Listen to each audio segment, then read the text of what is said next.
बुद्ध जानते थे कि लोगों के लिए उनकी शिक्षाओं का पालन करना कठिन होगा, इसलिए उन्होंने उन पर भरोसा करने के लिए 3 शरण स्थलों की स्थापना की। यदि कोई व्यक्ति बौद्ध बनना चाहता है तो बुद्ध धर्म और संघ में शरण ले और उन पर भरोसा करे।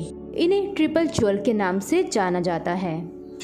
संघ भिक्षु और नन हैं। वे मठों में रहते हैं और बुद्ध की शिक्षाओं को आगे बढ़ाते हैं।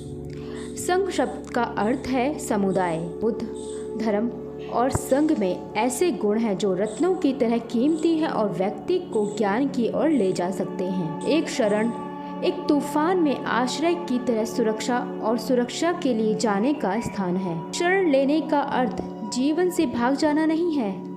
इसका अर्थ है जीवन को पूरी तरह से सच्चे तरीके से जीना। शरण लेना भी उस मनुष्य के समान है जो पहली बार किसी दूर के नगर की यात्रा कर रहा है। ये दिखाने के लिए एक मार्गदर्शक की आवश्यकता होगी कि उसे किस मार्ग का अनुसरण करना है और रास्ते में उसकी सहायता के लिए कुछ यात्रा करने वाले साथी। बुद्ध एक मार्गदर्शन के समान है।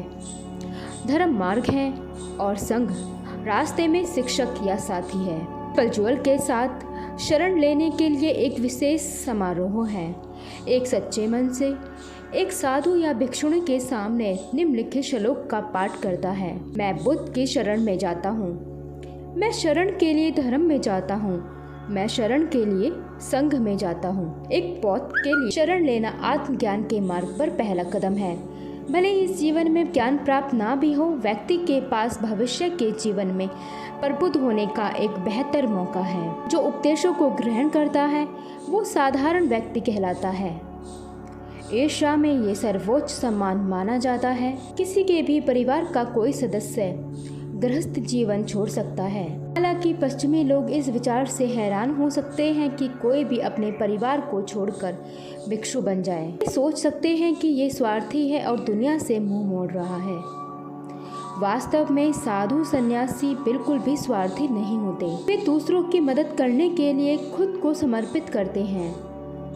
वे बहुत सी चीज़ों के मालिक नहीं होना चाहते हैं या पैसा या शक्ति नहीं रखना चाहते हैं। वे इन चीज़ों को कुछ और अधिक मूल्यवान आध्यात्मिक स्वतंत्रता हासिल करने के लिए देते हैं। उसी मार्ग पर दूसरों के साथ शुद्ध सादा जीवन व्यतीत करके वे अपने लोभ, घृणा और अज्ञानता को कम करने में सक्षम होते हैं। हालांकि भिक्षु और नन मठ में रहते हैं, लेकिन वे अपने परिवारों को पूरी तरह से नहीं छोड़ते हैं। बीमार होने पर उन्हें जाने और उनकी देखभाल करने की अनुमति दी जाती है। एक मठ में जीवन कैसा होता है?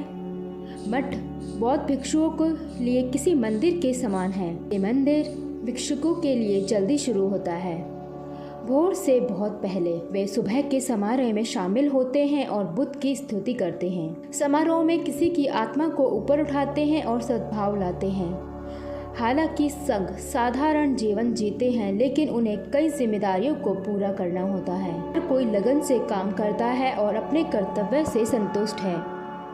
दिन के दौरान कुछ भिक्षुक और भिक्षुणियाँ स्कूल में पढ़ाने या बुद्ध की शिक्षाओं को बोलने के लिए जाते हैं। अन्य लोग बौद्ध सूत्रों और पुस्तकों को संशोधित और अनुवाद कर सकते हैं। बुद्ध के चित्र बना सकते हैं, मंदिर और उद्यानों की देखभाल कर सकते हैं, समारोह की तैयारी कर सकते हैं, आम लोगों को सलाह दे सकते हैं और बुजुर्गों और बीमार लोगों की देखभाल कर सकते हैं। अंतिम शाम समारोह के साथ दिन समाप्त होता है।